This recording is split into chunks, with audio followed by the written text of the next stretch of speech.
ರಾಜ್ಯದಲ್ಲಿ ಮತ್ತೆ ಕೊರೋನಾ ಅಬ್ಬರಿಸುತ್ತಿದೆ. ಈಗಾಗಲೇ ರಾಜ್ಯದ ಹಲವು ಕಡೆ ಕೊರೋನಾ ಪ್ರಕರಣಗಳು ಕಾಣಿಸಿಕೊಳ್ಳುವ ಹಿನ್ನೆಲೆಯಲ್ಲಿ ಕೊಪ್ಪಳ ಜಿಲ್ಲೆಯ ಆಡಳಿತವು ಸಹ ಕೊರೋನಾ ತಡೆಗಟ್ಟಲು ಮತ್ತು ಕೊರೋನಾ ನಿರ್ವಹಣೆಗಾಗಿ ಸಾಕಷ್ಟು ಸಿದ್ಧತೆಗಳನ್ನು ಮಾಡಿಕೊಂಡಿದೆ. ಕೋವಿಡ್ ನಿರ್ವಹಣೆಗಾಗಿ ಜಿಲ್ಲಾಡಳಿತ ಈಗಾಗಲೇ ಈ ಹಿಂದೆ ಏನು ತೆಗೆದುಕೊಂಡಿರುವಂಥ ಕ್ರಮಗಳನ್ನೇ ಮುಂದುವರಿಸಿಕೊಳ್ಳುವಂಥ ಎಲ್ಲ ಸಿದ್ಧತೆಗಳನ್ನು ಮಾಡಿಕೊಂಡಿದೆ.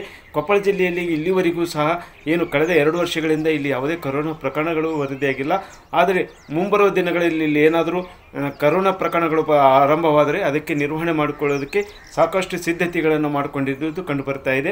ಏನು ಕೊಪ್ಪಳ ಜಿಲ್ಲೆಯಲ್ಲಿ ಒಟ್ಟು 1500 ಬೆಡ್ಡುಗಳನ್ನು ಏನು ಕೊರೋನಾ ಆಸ್ಪತ್ರೆಗಾಗಿ ಸರ್ಕಾರಿ ಆಸ್ಪತ್ರೆಯಲ್ಲಿ ಸುಮಾರು 150 ವೆಂಟಿಲೇಟರ್ಗಳನ್ನು ಮತ್ತು ಸಾಕಷ್ಟು ಆಕ್ಸಿಜನ್ ಪ್ರಮಾಣಗಳನ್ನು ಈಗಾಗಲೇ ಸರ್ಕಾರಿ ಆಸ್ಪತ್ರೆಯಲ್ಲಿ ಕೊಟ್ಟಿದೆ ಮತ್ತು ಖಾಸಗಿ ಆಸ್ಪತ್ರೆಯಲ್ಲಿ ಸಹ ಸಾಕಷ್ಟು ಸಿದ್ಧತೆಗಳನ್ನು ಮಾಡಿಕೊಂಡಿದೆ. ಸೊ ಈಗಾಗಲೇ ಜನಸಾಮಾನ್ಯರಿಗೆ ಕೋವಿಡಿನ ಬಗ್ಗೆ ಈಗಾಗಲೇ ನಿಮ್ಮ ಮಾಧ್ಯಮದ ದೃಶ್ಯ ಮಾಧ್ಯಮ ಇರ್ಬೋದು, ಅದರಲ್ಲಾಗಲೇ ಮಾಹಿತಿ ಬಂದಿದೆ. ನಮ್ಮ ಪಕ್ಕದ ಜಿಲ್ಲೆಗಳಲ್ಲಿ ರಾಜ್ಯಗಳಲ್ಲಿ ಏನು ಪ್ರಕರಣಗಳು ಕಂಡು ಬಂದಿರ್ತೇವೆ ಅಂಥೇಳಿ. ಸೊ ಇದಕ್ಕೆ ನಾವು ಭಯಭೀತರಾಗ್ತಕ್ಕಂಥ ಅವಶ್ಯಕತೆ ಇಲ್ಲ. ಈ ಕೇರಳ ರಾಜ್ಯದಲ್ಲಿ ಬಂದಿರತಕ್ಕಂಥ ಪ್ರಕರಣ ಈಗೇನು ನ್ಯೂ ವೇರಿಯಂಟ್ ಒಮಿಕ್ರಾನ್ JN.1 ಅಂಥೇಳಿ ನಮ್ಮ ರಾಜ್ಯದಲ್ಲಿ ಎಲ್ಲಿವರೆಗೂ ಅಂಥ ಒಂದು ಪ್ರಕರಣ ಪತ್ತೆ ಆಗಿಲ್ಲ. ಸೊ ನಿನ್ನೆ ಮಧ್ಯಾಹ್ನ ಮದ್ದೂರಲ್ಲಿ ಒಂದು ಪ್ರಕರಣ ಬಂದಿದೆ ಅಂಥೇಳಿ ಸುದ್ದಿಯನ್ನು ಹರಡಿಸ್ತಾ ಇದ್ದರು. ಸೊ ಇಲ್ಲ, ಯಾಕಂದರೆ ಹೊಸ ವೇರಿಯಂಟ್ ಬಗ್ಗೆ ನಾವು ಮಾಹಿತಿ ಕೊಡಬೇಕು ಅಂತಂದರೆ ಕೋವಿಡ್ ಪಾಸಿಟಿವ್ ಬಂದಂಥ ಪೇಷಂಟ್ನ ಸ್ಯಾಂಪಲನ್ನು ನಾವು ಮತ್ತೆ ಜೀನೋಮ್ ಸೀಕ್ವೆನ್ಸಿಂಗ್ ಕಳಿಸ್ಬೇಕು. ಅವಾಗ ಮಾತ್ರನೇ ಅದನ್ನು ದೃಢೀಕರಿಸ್ಲಿಕ್ಕೆ ಸಾಧ್ಯ ಆಗುತ್ತೆ. ಸೊ ಆ ನಿಟ್ಟಿನಲ್ಲಿ JN.1 ಹೊಸ ವೇರಿಯಂಟ್ ನಮ್ಮಲ್ಲಿ ಆಗಿಲ್ಲ. ಸೊ ಒಮಿಕ್ರಾನ್ ಆ್ಯಸ್ ಸಚ್ ನೀವೇನು ನೋಡಿದ್ದೀವಿ ಈಗಾಗಲೇ 3rd ವೇವ್ನಲ್ಲಿ ಸಾಕಷ್ಟು ಪ್ರಕರಣಗಳನ್ನು ಕಂಡು ಬಂದಿತ್ತು. ಬಟ್ ವಿರ್ಲೆನ್ಸ್ ಏನು ನಮ್ಮ ವೈರಸ್ಸಿಂದ ಕಡಿಮೆ ಆಗ್ತಾ ಬಂದಮೇಲೆ ಪಾಸಿಟಿವಿಟಿ ರೇಟ್ ಜಾಸ್ತಿ ಆದ್ರೂ so hospitalisation, requirement of ICU beds, requirement of ventilators ಅವೆಲ್ಲ ಪ್ರಕರಣಗಳು ಕಡಿಮೆ ಆಗಿತ್ತು. ಸೊ ಅದೇ ನಿಟ್ಟಿನಲ್ಲಿ ಇದೇ ಈ JN.1 ಪ್ರಕರಣ ಅಂಥೇಳಿ. ಬಟ್ ಸ್ಟಿಲ್ ಇನ್ನೂ ಹೆಚ್ಚಿನ ಮಾಹಿತಿಯನ್ನು ಈ ವೇರಿಯಂಟ್ ಬಗ್ಗೆ ನಾವು ತಿಳ್ಕೊಬೇಕಾಗಿದೆ. ಸೊ ಹಾಗಾಗಿ ಈಗಾಗಲೇ ರಾಜ್ಯ ಸರ್ಕಾರದಿಂದ ಇದಕ್ಕೆ ಸಂಬಂಧಪಟ್ಟಂಗೆ ಮುಂಜಾಗ್ರತೆ ಕ್ರಮಗಳನ್ನು ಕೈಗೊಳ್ಳಲಿಕ್ಕೆ ಈಗಾಗಲೇ ನಮಗೆ ಸನ್ನದ್ಧರಾಗಲಿಕ್ಕೆ ಹೇಳಿದ್ದಾರೆ. ಸೊ ಈಗ ನಮಗೆ ಸ್ಯಾಂಪಲ್ಗಳನ್ನು ಕಲೆಕ್ಟ್ ಮಾಡಲಿಕ್ಕೆ ಯಾರು ಸಿಂಪ್ಟಮೆಟಿಕ್ಸ್ ಇದ್ದಾರೆ, ಯಾರು ಇಂಟರ್ನ್ಯಾಷನಲ್ ಟ್ರಾವೆಲರ್ಸ್ ಇದ್ದಾರೆ ಮತ್ತು ಯಾರು ಕೇರಳ ರಾಜ್ಯಕ್ಕೆ ಪ್ರವಾಸ ಕೊಟ್ಟು ಬಂದಾದಮೇಲೆ ರೋಗ ಲಕ್ಷಣಗಳಿಂದ ಬಳಲ್ತಾರೆ ಅಂಥವರಿಗೆ ನಾವು ಸ್ಯಾಂಪಲನ್ನು ತೊಗೋಬೇಕು ಅಂಥೇಳಿ ಈಗಾಗಲೇ ನಾವು ಸಹಜವಾಗಿ ಯಾರಿಗೆ ರೋಗ ಲಕ್ಷಣಗಳಿರ್ತವೆ ಅಂಥವ್ರಿಗೆ ತೊಗೊಳ್ತೀವಿ. ಈಗ ಇದು ಸೀಸನ್ ಬೇರೆ ಇದೆ. ಈ ಸೀಸನಲ್ಲಿ ನಮಗೆ ಲೈಕ್ ಇನ್ಫ್ಲೂಯೆಂಜಾ ಲೈಕ್ ಇಲ್ನೆಸ್ಗಳು ಬರ್ತವೆ, ಯಾರು ಜ್ವರ, ನೆಗಡಿ, ಕೆಮ್ಮು. ಸೊ ಅಂಥವರಲ್ಲಿ ಯಾರು ಇದ್ದಾರೆ ನೋಡಿಕೊಂಡು ಅವರಿಗೂ ಸ್ಯಾಂಪಲ್ ತೆಗಿತಕ್ಕಂಥ ಕೆಲಸವನ್ನು ನಾವು ಮಾಡ್ತೀವಿ. ಈಗಾಗಲೇ ಪ್ರತಿದಿನವೂ ಅಂದರೆ ಈ ವರ್ಷ ಪೂರ್ತಿಯೂ ನಾವು ಸ್ಯಾಂಪಲ್ ತೆಗಿತಾ ಇದ್ದೀವಿ. ಬಟ್ ಜಿಲ್ಲೆಯಲ್ಲಿ ಈಗೇನು ನಮ್ಮಲ್ಲಿ ಯಾವುದೂ ಕೋವಿಡ್ ಪ್ರಕರಣ ಕಂಡು ಬಂದಿಲ್ಲ. ನಿನ್ನೆನೂ ನಾವು 12 ಸ್ಯಾಂಪಲ್ಗಳನ್ನ ಟೆಸ್ಟ್ ಮಾಡಿದ್ರೂ ಸೊ ನಮ್ಮ ಜಿಲ್ಲೆಯಲ್ಲಿ ಇವತ್ತಿನವರೆಗೂ ಯಾವುದೇ ಪ್ರಕರಣ ಕಂಡು ಬಂದಿಲ್ಲ.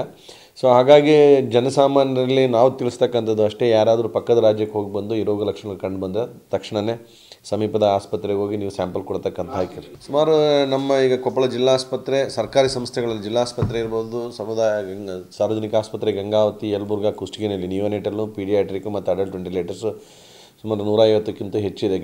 ಜಿಲ್ಲಾಸ್ಪತ್ರೆಯಲ್ಲಿ ಒಂದೇ 83 ವೆಂಟಿಲೇಟರ್ಗಳಿದ್ದಾವೆ. ಗಂಗಾವತಿಯಲ್ಲಿ 25 ವೆಂಟಿಲೇಟರ್ಗಳಿದೆ. ಸೊ ಇನ್ನು HFNCಗಳು ಸುಮಾರು 56 HFNCಗಳಿದ್ದಾವೆ ಕೊಪ್ಪಳ ಜಿಲ್ಲಾಸ್ಪತ್ರೆಯನ್ನು ಸೇರಿಸ್ಕೊಂಡು. ಸೊ ಹಾಗಾಗಿ ನಮಗೆ ಈ ಹಿಂದೆ ಸಾಕಷ್ಟು ಸನ್ನದ್ಧರಾಗಿದ್ವಿ. ಆಕ್ಸಿಜನ್ ವಿಷಯ ಇರ್ಬೋದು, ಜಂಬೋ ಸಿಲಿಂಡರ್ಸ್ ಇರ್ಬೋದು, ಆಕ್ಸಿಜನ್ ಜನರೇಟರ್ ಪ್ಲ್ಯಾಂಟ್ ಇರ್ಬೋದು, ಇದಕ್ಕೆ ಸಂಬಂಧಪಟ್ಟಂಗೆ ಈಗಾಗಲೇ ನಾವು ಸನ್ನದ್ಧರಾಗಿದ್ದೀವಿ. ಈಗ ಪ್ರಕರಣಗಳು ಯಾವುದೂ ಇಲ್ಲ. ಬಟ್ ನಾವೆಲ್ಲ ಸನ್ನದ್ಧರಾಗಿದ್ದೀವಿ. ಅಂಥ ಸ್ಥಿತಿ ಬರಲಿಕ್ಕಿಲ್ಲ ಅನ್ನೋದು ಈಗಾಗಲೇ ಎಲ್ಲರ ಯೋಚನೆ ಆಗಿದೆ. ಸೊ ನಮ್ಮ ಜಿಲ್ಲೆಯಲ್ಲಿ ಈಗಾಗಲೇ ಸರ್ಕಾರಿ ಸ್ವಾಮ್ಯದವೇ ಈಗಾಗಲೇ ನಿಮಗೆ ಗೊತ್ತಿದ್ದಂಗೆ ಸುಮಾರು 1542 ಬೆಡ್ಗಳಿದ್ದಾವೆ. ಸೊ ಕೋವಿಡ್ಗಾಗಿನೇ ಅಂಥೇಳಿ ಕಳೆದ ಬಾರಿ ನಾವು 600 ಮಾಡಿದ್ವಿ. ಕೊನೆಗೆ ಪ್ರಾಕ್ಟಿಕಲಿ ನಾವು ಪ್ರೈವೇಟ್ ಹಾಸ್ಪಿಟ್ಲು ಮತ್ತು ಸರ್ಕಾರಿ ಆಸ್ಪತ್ರೆಗಳನ್ನು ಸೇರಿ 1200ವರೆಗೂ ನಾವು ಇನ್ಕ್ರೀಸ್ ಮಾಡಿದ್ವಿ. So as and time comes ಅಲ್ಲ, ಬೇಸ್ಡ್ ಆನ್ ದ ರಿಕ್ವೈರ್ಮೆಂಟ್ ನಾವು ಅದನ್ನು ಇನ್ಕ್ರೀಸ್ ಮಾಡ್ಕೋಬಹುದು. ಏನು ಕೊಪ್ಪಳ ಜಿಲ್ಲೆಯಲ್ಲಿ ಹೊರ ರಾಜ್ಯದಿಂದ ಮತ್ತು ಹೊರ ದೇಶಗಳಿಂದ ಬರುವಂಥ ಎಲ್ಲ ಜನರ ಮೇಲೆ ನಿಗಾ ವಹಿಸಿಕೊಳ್ಳಲು ಇಲ್ಲಿ ಆರೋಗ್ಯ ಕಾರ್ಯಕರ್ತರಾಗಿರುವಂಥ ಆಶಾ ಕಾರ್ಯಕರ್ತರು ಮತ್ತು ಆರೋಗ್ಯ ಕಾರ್ಯಕರ್ತರು ಈಗಾಗಲೇ ನಿಗಾ ವಹಿಸಿದ್ದಾರೆ. ಇಲ್ಲಿವರೆಗೂ ಯಾವುದೇ ಪ್ರಕರಣಗಳು ಬಂದಿಲ್ಲ. ಆದರೆ ಮುಂಬರುವ ದಿನಗಳಲ್ಲಿ ಏನಾದರೂ ಕೊಪ್ಪಳ ಜಿಲ್ಲೆಯಲ್ಲಿ ಕೊರೋನಾ ಪ್ರಕರಣಗಳು ಕಾಣಿಸಿಕೊಂಡರೆ ಅದಕ್ಕೆ ತಡೆಗಟ್ಟಲು ಜೊತೆಗೆ ಅದಕ್ಕೆ ಸಾಕಷ್ಟು ಪ್ರಮಾಣದಲ್ಲಿ ಯಾವುದೇ ತೊಂದರೆ ಆಗದ ರೀತಿಯಲ್ಲಿ ಈಗಾಗಲೇ ಕೊಪ್ಪಳ ಜಿಲ್ಲಾಡಳಿತ ಸಾಕಷ್ಟು ಪ್ರಮಾಣಗಳಲ್ಲಿ ಇದು ಮಾಡಿದೆ. ಜೊತೆಗೆ ಏನು ಈಗ ಸರ್ಕಾರದ ನೇಮ್ಗಳಿದ್ದಾವೆ ಆ ನೇಮ್ಗಳನ್ನು ಪಾಲಿಸಿಕೊಂಡು ಹೋಗೋದು ಜೊತೆಗೆ ಈ ಭಾಗದಲ್ಲಿ ಕೊರೋನಾ ಪ್ರಕರಣಗಳು ಬಾರದೇ ಇರಲಿ ಅನ್ನೋಂಥ ಒಂದು ಪ್ರಯತ್ನ ಸಹ ಇಲ್ಲಿ ನಡೀತಾ ಇದೆ. ಆದರೆ ಇದು ಕೊಪ್ಪಳ ಜಿಲ್ಲೆಯ ಸುತ್ತಮುತ್ತಲು ಇರುವಂಥ ಪ್ರದೇಶದಲ್ಲಿ ಯಾವುದೇ ಹೊರ ರಾಜ್ಯಕ್ಕೆ ಗಡಿಯನ್ನು ಹೊಂದಿಕೊಂಡಿಲ್ಲದೆ ಇರುವಂಥ ಕಾರಣಕ್ಕಾಗಿ ಈಗ ಬೇರೆ ಜಿಲ್ಲೆಗಳಿಂದ ಬಂದಿರುವಂಥ ಪ್ರಕರಣಗಳು ಇಲ್ಲಿ ಕಾಣಿಸಿಕೊಂಡ್ರೆ ಮಾತ್ರ ಇಲ್ಲಿ ಕೊರೋನಾ ಹುಟ್ಟುಕೊಳ್ಳುವಂಥ ಸಾಧ್ಯತೆಗಳಿದೆ. ಇಂಥ ಸಂದರ್ಭದಲ್ಲಿ ಕೊಪ್ಪಳ ಜಿಲ್ಲಾಡಳಿತ ಸಾಕಷ್ಟು ಪ್ರಮಾಣದಲ್ಲಿ ಕ್ರಮ ಕೈಗೊಂಡಿದೆ. ಮುಂದೆ ಈ ದಿನಗಳಲ್ಲಿ ಇನ್ನೂ ಈ ಕೊರೋನಾ ಅಬ್ಬರಿಸದಿರಲಿ ಅನ್ನೋದು ಸಹ ಜನತೆ ಅಭಿಪ್ರಾಯವಾಗಿದೆ. ಶರಣಪ್ಪ ಬಾಚಲಪುರ್, ನ್ಯೂಸ್ 18 ಕೊಪ್ಪಳ.